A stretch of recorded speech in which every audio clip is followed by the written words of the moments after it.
It was the morning of October 8th. It was a seemingly normal morning. Caroline was getting ready to go to the gym, and so she decided she was going to make herself some breakfast, so she fried herself an egg. At around 11:30 that morning, I was putting a pan from the stove into the dishwasher. When I bent down and put it into the bottom rack of the dishwasher, my vision was lost. And I realized that at that point, the left side of her face was drooping. So he picked me up and he carried me, put me into our room and said, I'm gonna get you a pair of pants so you can change from your shorts into pants. We're gonna get you to the hospital. And when we tried to put a pair of pants on me, my legs were numb. And at that point, I realized something was really, really wrong. And so I called 911. And I can remember him saying to her, I think she's had some sort of seizure or something. And I was laying flat on the bed because I couldn't sit up at that point. And I said, no, Travis, a stroke. In the back of my head, I thought, well, these are kind of the signs of a stroke. I said it, but I didn't think it was true. And she's 27 years old. We just got married. I promise to be faithful to you. In good times and in bad. In sickness and in health. She's super healthy. This is not the time where somebody is supposed to have a stroke. It just doesn't make any sense. Response for a female party, possible stroke. And within a couple minutes, the first responders were here. He went outside to grab them. And in those 30 seconds that he was gone, I was able to stand up. I was pacing back and forth in our room. I was talking to myself. So I figured, I'm fine. Everything's okay. Little did we know. And so I drove separately as fast as I possibly could to Norwood Hospital. And when we got there, we went right into MRI. And the technician had said to me at that time, the MRI is going to be brief. We're going to get a couple of scans. We'll get you in and out, and we'll bring you back for further testing later on. So I laid down and closed my eyes because I'm very claustrophobic, and I was pretty nervous about going into the MRI machine. And I just started praying the rosary. And I got through 3 full rosaries, and that's when I realized there was something wrong. This was taking way too long. It was a chaotic morning at the ER, and you could tell that all the nurses and doctors were a little frazzled because it just was not a usual morning. Obviously, it wasn't a usual morning for us either. He brought me out of the MRI machine and said, all right, we got to switch beds. We got to take you down to CT right now. So on my way down to the CAT scan, I looked at the technician and I said, I don't understand. Why am I getting a CAT scan done when I just got an MRI done? When I sat there and waited, I at one point heard a doctor come into the nurses area and said, we need a room. We need to make room. We have a 27-year-old female that is having a stroke. When I was taken into the room for the CT, there was this sense of urgency among the nurses in that room. I moved from the bed I was in onto a stretcher, and they put an IV in my other arm, and they started drawing blood. And I laid back. They said it would just be a minute until we did the scan, and that's when the doctor walked in. And he said to me, hey, hun, we just talked to your husband and he knows, but you've had a stroke and we need to get you in for a CAT scan right now because we have to make sure your carotid arteries aren't compromised. I think I've never been so scared. We've been married for a week and a half. And all of a sudden, everything changes. In that moment, I laid back down and I stared up at the ceiling. And that was the moment where I felt like my life flashed before my eyes. Not in the kitchen when I was actually going through the stroke. It was laying there trying to process what had happened, thinking about the fact that we had just gotten married less than 3 weeks before. I was thinking about my family and how they were going to react to the situation. I was thinking about my job. Would I ever be able to do this again? There was just this confusion, and it was terrifying. I guess that's really the only way to describe it. So once I was cleared through the CT and my arteries were fine, I was taken to the emergency room where I saw Travis for the first time since I had been diagnosed. They wheel her in, and she looked good, so that made me feel a little bit better. And the doctor came in again and said, "You're on the clock. We have to figure out whether we're going to administer TPA, which is probably the most potent blood thinner there is.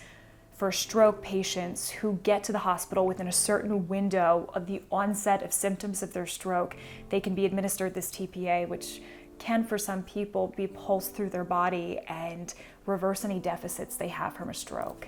There's a risk involved in that. If something goes wrong, you could bleed out and it could be fatal. Now, luckily in that moment, my vision was back. I was walking, I was talking. My strength was not 100% in my left leg or arm, but it was starting to come back.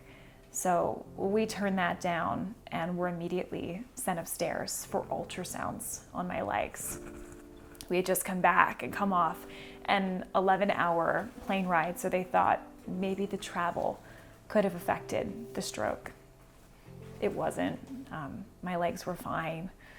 So it was, at that point, 4 hours after I'd had the stroke. And I think the terrifying feeling I had turned to utter confusion as to what was going on. Finally, around 11:30 that night, we were taken by ambulance from Norwood Hospital to Boston Medical Center. That then began the longest 4 days of our life. You have tests done and you wait. We worked with a team of doctors and nurses, neurologists, cardiologists. They were trying to figure out what was going on. And you have more tests done, and you have more people come in to see you, and you wait. There was so much blood work that was done. I had IVs in both my arms the entire week, so they were taking blood from my wrists. And I can remember getting home from the hospital and looking at my arms, and there were just holes everywhere. They checked my heart and did an EKG and an echocardiogram of my heart to make sure my heart was okay, and it was fine. They eventually did a thorough check of my brain to make sure there was nothing wrong with the arteries in my brain, and once again I was clear. So we stayed in the hospital for 4 days, and that Friday afternoon we were able to go home.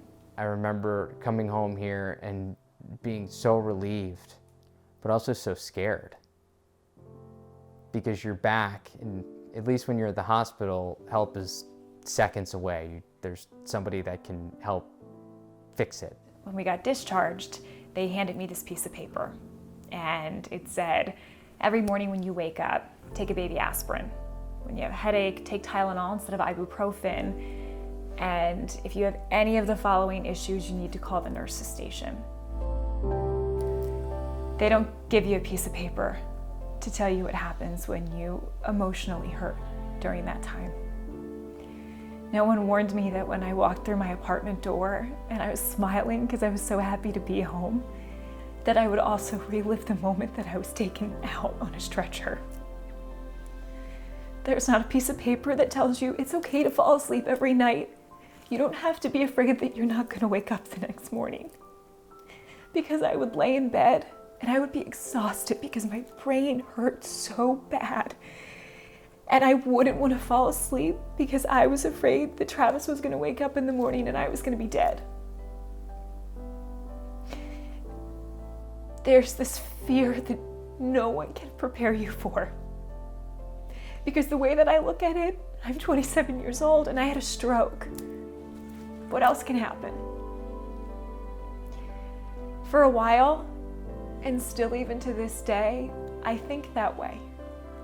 When a part of my body aches, I wonder if I'm having a stroke again. If I sleep on my hand the wrong way and my arm goes numb, I wake up thinking that something's happening. No one can prepare you for that. And that emotion, how upset I was about that when I first got home, eventually turned into anger. I was mad at my body.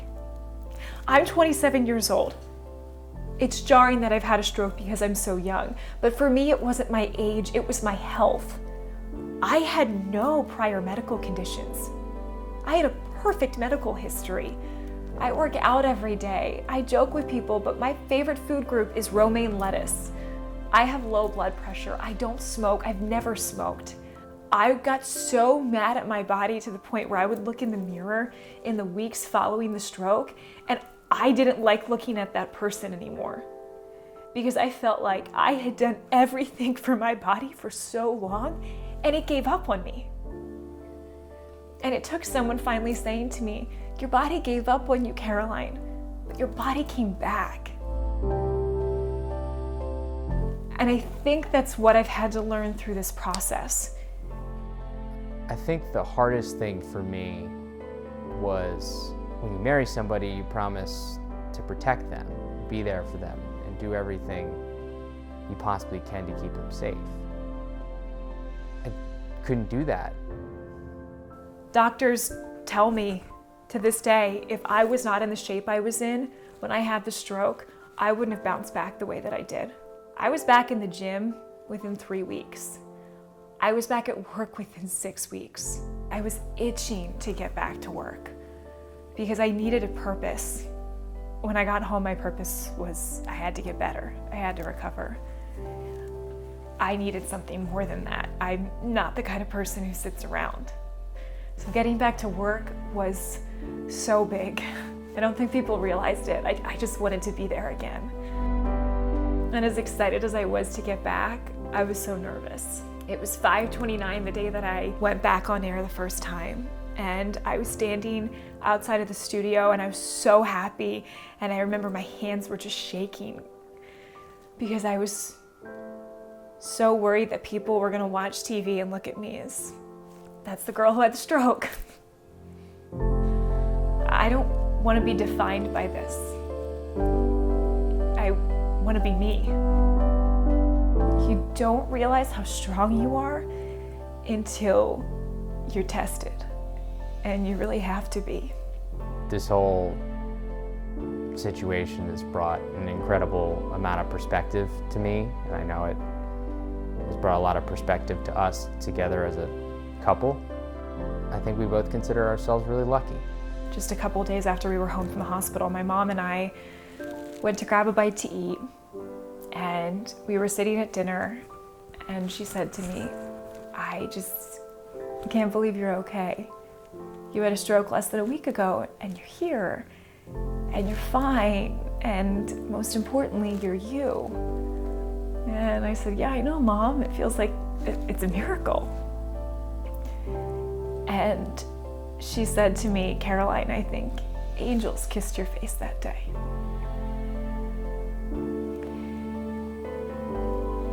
I think they must have had to. Because not only am I here, I didn't lose any part of me. I don't like being vulnerable. I don't like sharing something this personal. But if this can help someone else, then this is worth it. It doesn't matter how old you are. It doesn't matter what shape you're in. You need to know the signs of a stroke, if not for yourself, for your family member, or for your friend.